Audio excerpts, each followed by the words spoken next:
This is the story of Aileen, who, after her student years, wanted a break and ended up with her family in the Caribbean for 6 months.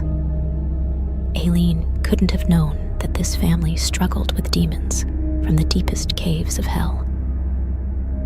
What was supposed to be a fun vacation filled with sunny days, sea, beach, and perhaps love turned into a hell holiday leading to a dramatic end. Welcome to Aileen's story.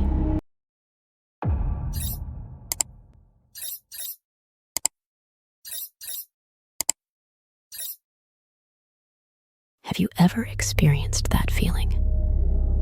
Anticipating something, looking forward to a new adventure.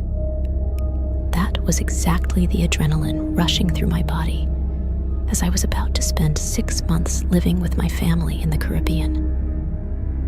After years of studying, I needed a break, so I chose to go on a 6-month vacation. I could already picture it and went to the airport with a suitcase full of beautiful and summery clothes. The family I was going to stay with consisted of my Aunt Martha and Uncle Brian. They had been living in the Caribbean for years and had 2 children by the time I moved in with them. They had just had a baby who slept in her room. The other son had his room, and I was told that I would have to share a room with him for the time being. This was not a problem for me, as I was just happy to be there. It turned out to be quite pleasant for my family that I was there. They had their own business and usually didn't get home until around 6. I could cook and handle all household tasks, so I was often alone with both children, and I had no problem with that. Everything went well during the day. I almost always stayed downstairs with the kids, watching TV or playing games. The baby was super sweet, hardly ever cried, and slept soundly, giving me plenty of time to work on my stuff and maintain my social contacts. Since I was far from home, I called my friends and family, often via FaceTime. We had a time difference, so I often stayed up late because my friends would only wake up then, and I could tell them all about my adventures of the previous day. The house had a beautiful attic with a desk and a computer, and I could already imagine making it my own space. So I asked my aunt if I could use it. She said I had to clean it up, and then it would be no problem. As said, I started cleaning the attic, and now I had my place where no one bothered me, and I could chat extensively with my friends and do other things. Since I had moved upstairs, I noticed that the baby cried every evening. Whenever my aunt or I went to check on the baby, there was nothing wrong. She didn't want to eat, and her diaper was not full. Every evening, someone would pick her up, and she would fall asleep again. Occasionally, my nephew would also scream in the evening, as if something had startled him. I had never experienced this before, so I kept asking him what was wrong, and he kept repeating that a little boy was bullying him. I thought he had a big imagination and decided not to dwell on it. He would tell me the truth someday, I said to myself. A few evenings later, while I was in my world in the attic, I heard footsteps coming up the stairs. I was startled, lowered the volume, and sat upright on my office chair. I expected my aunt or uncle to come through the door at any moment, but that didn't happen. I was surprised and thought I might have imagined it, so I continued with what I was doing. As I sat on my office chair, I heard someone running behind me. It sounded like a child's footsteps. I laughed and called my nephew, saying that I had seen him and that he couldn't scare me. I heard someone laughing and turned around. Black Horror Stories family. There was no one in the room. I was startled stood up from my chair, and looked everywhere to see if my nephew might be hiding. I looked everywhere, and then decided to convince myself that it was just my imagination and that nothing was wrong. Do you know that feeling? When you move on but are still focused on listening in case you hear something again. That's how I was in the attic, and for a while, I heard nothing, so I forgot what had happened. It was time for me to go to bed. I shut down my computer and stood up from my desk when I heard footsteps running downstairs. I opened the door in fear, and again, there was nobody there. Then, I heard my nephew scream again in his room. I rushed downstairs, and by now, my aunt had also arrived in the room. She picked him up, calmed him down. When she left, I crawled next to him and asked him what was going on. He reacted startled and said that a little boy tried to scare him in and pulled his leg. I began to get scared, but decided to be the big cousin and told him a bedtime story so that he could fall asleep peacefully. I didn't sleep the whole night, but fortunately, I didn't hear any sounds or footsteps. The next day, we were alone at home again, and I decided to interrogate my nephew. I asked him why he screamed and why he cried constantly in the evening. He then explained that a boy kept bothering him in his sleep. The little boy was waking him up to play every evening. When my nephew didn't want to play with him, the boy would get angry and hit him or pull his feet. He was afraid of this little boy because he looked scary, and that's why he screamed. When he screamed, the boy would run away because he didn't want other people to see him. I was shocked by this story and asked if he had ever told his mother about it. He said no, and I decided to discuss this with my Aunt Martha. I was tense when they came home, wondering how I would come across to my family. Would they be open to this conversation, or would they blame me? That night, they came home a little later than expected, and I was waiting on the couch. Upon entering, I went into the kitchen and made a cup of tea for all of us, and my family could see that something was wrong. They asked me what was going on, and I decided to get straight to the point. I brought up the previous evening and asked if it was common for my nephew to cry and scream in the evening. Both nodded and mentioned that the baby had been doing this more and more lately. My nephew had been doing this for over a year, and my niece had started exhibiting the same behavior since the beginning of this year. I looked surprised and asked if they were planning to let this continue. Isn't it abnormal that this has been going on for over a year? My uncle responded, saying that crying once in the evening wasn't a big deal, and he didn't believe in ghosts and such. According to my uncle, those were all fairy tales, and everyone shouldn't let themselves be fooled. Now, I doubted whether I should tell them what I had experienced in the attic. Would they think I had gone crazy? I decided to keep quiet, but asked if any of them had experienced anything strange. Both looked at me as if I were confused and said that they hadn't experienced anything strange. I ended the conversation and decided to investigate on my own in the coming days. That same evening, I decided not to go to the attic, but to crawl into bed with my nephew directly. On the one hand, I was scared to go to the attic, and on the other hand, I was also very tired.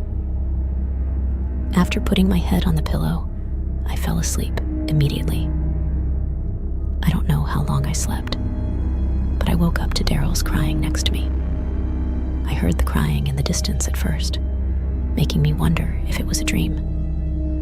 When I woke up and realized it wasn't a dream, I couldn't open my eyes. I struggled to open my eyes, but it didn't work.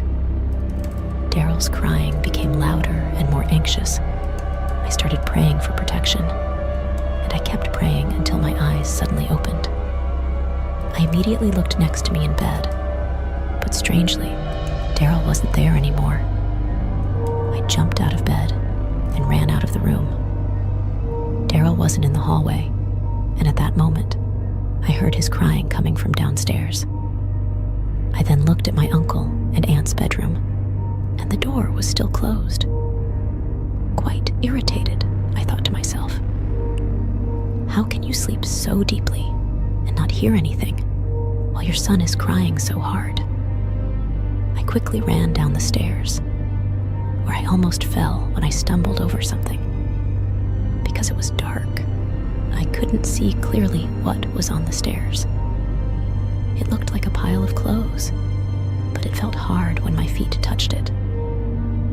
Once in the living room, I heard Daryl's crying louder and clearer, but I couldn't see him anywhere. I became restless and aggressively turned on the light, and there I saw Daryl at the garden door. He seemed to be in a struggle with the lock. He wanted to open the door, but he couldn't. I asked him what he was doing, and he turned around, frightened, pointing outside. People. I was terrified. So I decided not to walk to the door and decided to pull Daryl toward me instead. His face was wet from crying, and he was all sweaty. He seemed very frustrated because apparently he wanted to open the door, but he couldn't. I asked him what was going on, and he said he wanted to go outside because his friends were playing there.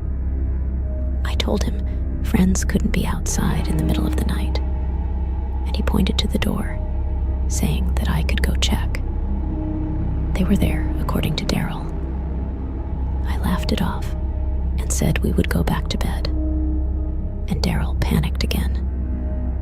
He said he had to go outside because otherwise that little boy would hit him again in the room and pull on his feet. The little boy was so angry because he couldn't open the door, so that little boy became mean and started insulting Daryl. I asked him why he would do something for someone who was scaring him, to which he replied that the little boy in the house had said he would kill him otherwise. Out of fear, my nephew kept turning the key. Thank goodness he turned it in the wrong direction. I spent almost 15 minutes downstairs with my nephew, and there was no sign of Martha or Brian. I got a little angry with them for not seeming to care about the children. I picked up Daryl and walked upstairs. Latifah was still sleeping, and Martha's door was wide open. I looked at it with a frown and wondered if I was going crazy. I'm pretty sure the door was closed when I ran downstairs and almost stumbled. Dear family, please leave a like and a comment for us so we can go viral with this channel. Let us continue the story. I remember hitting something on the stairs, but at the same time, I realized that I didn't see anything when I walked back with Daryl. I decided to check, and as you can guess, there was nothing on the stairs. I was fed up, so I walked back upstairs and knocked on the bedroom door of my uncle and aunt. Martha woke up, asking what was going on. I was angry at this point and asked her to come to the hallway. In the hallway, I briefly told her what had happened, and she couldn't believe her ears. She asked if I had a nightmare. I replied, asking her to come with me to Daryl's room to ask him directly. When we arrived in Daryl's room, he was crying again, staring in fear at the corner of his room. Due to the loud crying, my Uncle Brian also woke up and entered the room. I asked Daryl to tell his parents what had just happened, and he said, "No, the little boy said I'm not allowed to tell, or he'll kill me." Martha and Brian looked at us as if we were crazy, and decided to comfort Brian and let him sleep. I was very angry and said I would go downstairs, and if they still wanted to hear the story, they had to come downstairs. After some time, both came downstairs, and we sat at the kitchen table. Frustrated, I said that serious things were happening, and they were doing nothing about it. I told the story and said that if Daryl had managed to open the door, we might never have seen him again. They admitted I was right, so I decided to tell them what had happened in the attic. I said that it was likely a child demon they were dealing with, and based on what Daryl said earlier in the evening, there were more outside. This shouldn't be taken lightly. They promised to act and find someone to help. It took a while, and they hadn't found anyone who could help them yet. Meanwhile, the nightly crying of Daryl and Latifah continued. I also observed better when I was in the attic and discovered that the child demon stayed somewhere in the attic. I noticed a pattern. It walked around when I was in the attic, but I wasn't afraid anymore. It seemed as if the demon couldn't or didn't want to harm me.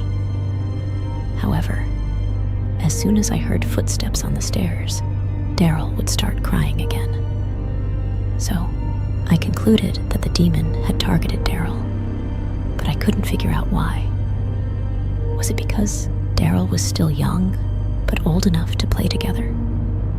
Did the demon not want to harm anyone and just play? It was a mystery to me, and I couldn't link it to Latifah. Latifah cried at random times in her room, and I couldn't link this to the footsteps on the stairs or anything else. I wasn't in her room often because Martha brought her downstairs every morning and put her to bed every night. During the weekend, we visited an uncle, and around midnight, Brian decided it was enough and we could go home. Martha then suggested that Brian could stay and enjoy the evening, and she would go home with us. Once home, we decided to go to bed immediately because it was already very late. Daryl slept and had to be lifted, and due to all the noise, Latifah woke up. Martha asked if I could bring Latifah to bed because Daryl was crying again. That was no problem for me. So I went with Latifah to her room, where I noticed that her diaper was full, and decided to change her. I laid her on the changing table opposite her wardrobe, when suddenly, an incredibly cold wind blew past my neck. I was startled and decided not to look back. I knew something was wrong because Martha was with Daryl, and Brian hadn't come home yet. It felt like a cold breath on my neck, but it wasn't a calm breath. It seemed like the breath of someone angry, and it seemed to intensify. At that moment, Latifah started crying loudly, as she did every evening. I lifted Latifah and went to Brian's in my room, where she immediately became calm and stopped crying. I was now sure that there was still something in the house, and it wasn't the child demon in the attic. That one was short and playful, and this felt like an adult with a lot of anger. I felt the presence so strongly in Latifah's room that I concluded that things stayed there. I decided not to tell my aunt anything yet, but asked Martha if Latifah could sleep in her room.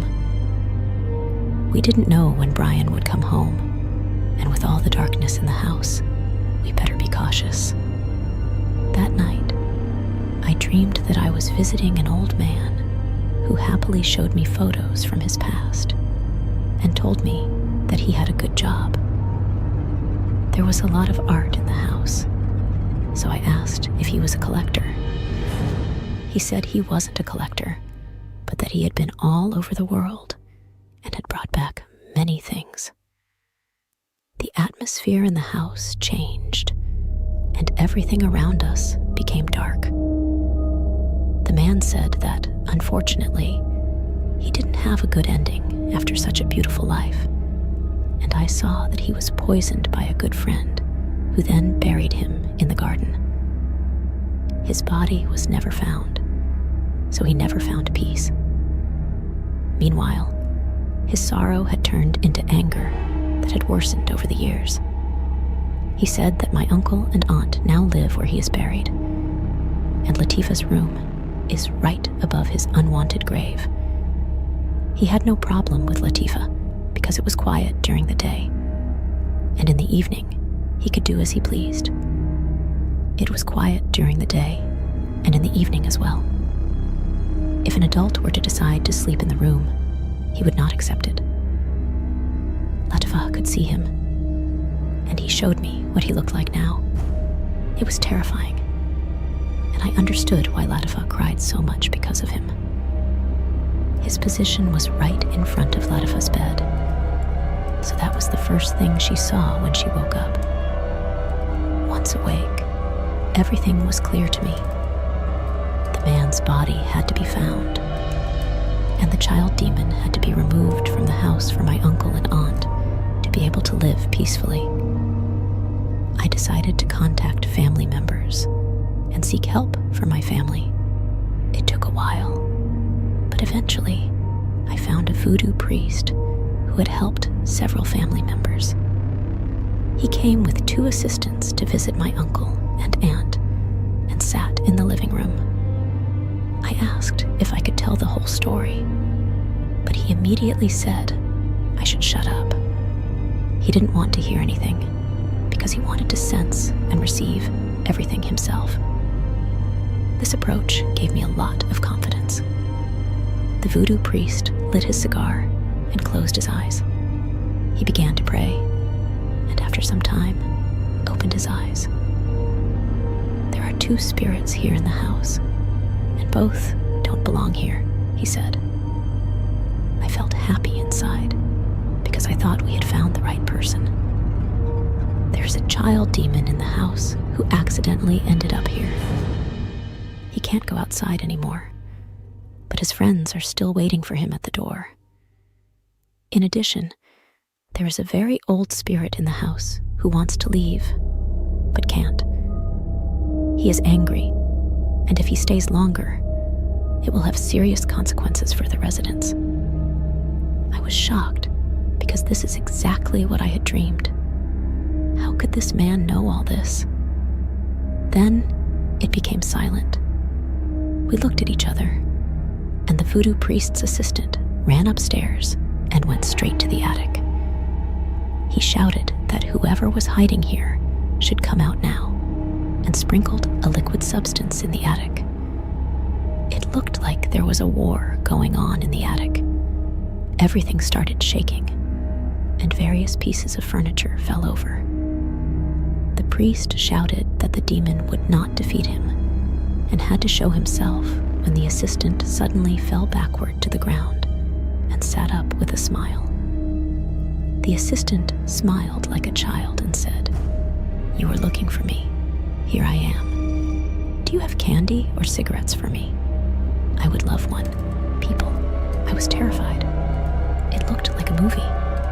But due to the adrenaline, I also began to feel anger.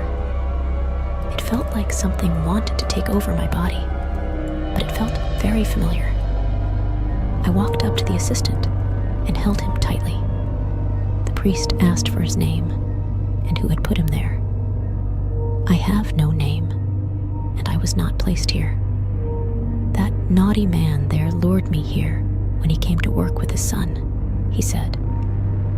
It turned out that this demon had been working with his friends at my uncle's workplace for years. They had to ensure great profit and prosperity within the company. One day, Brian took my nephew Daryl to work, and the child demon saw Daryl as a friend to play with and came home with him. Once in the house, he couldn't go outside anymore. He tried to let his friends into the house, and this could only happen if Daryl opened the door for them. This is why Daryl was bullied every evening and constantly tried to open the garden door. The child demons outside turned out to be of the worst kind. The child demon in the house was afraid of them and planned to sacrifice Daryl to them. He admitted that he would push Daryl outside once the door was opened and would close the door again. If they take Daryl with them, they will leave me alone because they have been bullying me for a long time, said the child demon with a crying voice. The voodoo priest removed the child demon with his rituals and said, "We were very lucky.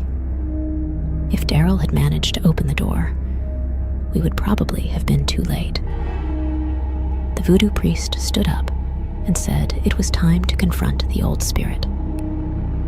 He put on some jewelry that stood for protection and walked towards Latifah's room. Arriving in the room, he spoke calmly and said that he felt the spirit, but that it was time for the spirit to leave the house. Latifah's wardrobe began to shake, and the door opened and closed. The priest pointed to the closet and said that the spirit lived there. Again, the assistant of the priest ran inside, and it seemed like the spirit possessed him. He laughed cheerfully and asked if he would finally be relieved of his suffering. I didn't understand what he meant, but then it turned out that the spirit didn't want to be here at all. He died in the place where Latifah's wardrobe stands, and apparently his body is buried under the house. Because he was never found, he couldn't leave this place and couldn't go to the afterlife. The priest said he would remove his spirit from the darkness and relieve him if he left the family alone afterward. The helper, possessed by the spirit, stood up and said, "I'm leaving, but I'll take her with me," and ran at full speed towards Latifah to grab her. Again, I felt something come over me, and with all my strength, I pushed the priest's helper to the ground. I stood on top of the helper and said that no one, absolutely no one, takes Latifah with them. She stays here with us. My uncle and aunt stood completely frozen in the hallway, and I felt a fire go through my body. While standing on top of the helper, the priest started his rituals, after which you saw the spirit leave the helper's body. The priest cleansed the house and gave us a few bottles of protection to hang in the house. 2 years have passed now, and everything is calm with my uncle and aunt. Sometimes I think I was sent by my ancestors to help there, and the fire I felt was my spiritual guide coming to help. I go back to my family regularly when I can, and the attic is now transformed into a bedroom for Daryl. The family has never had any more trouble and prays every day that this will not happen again.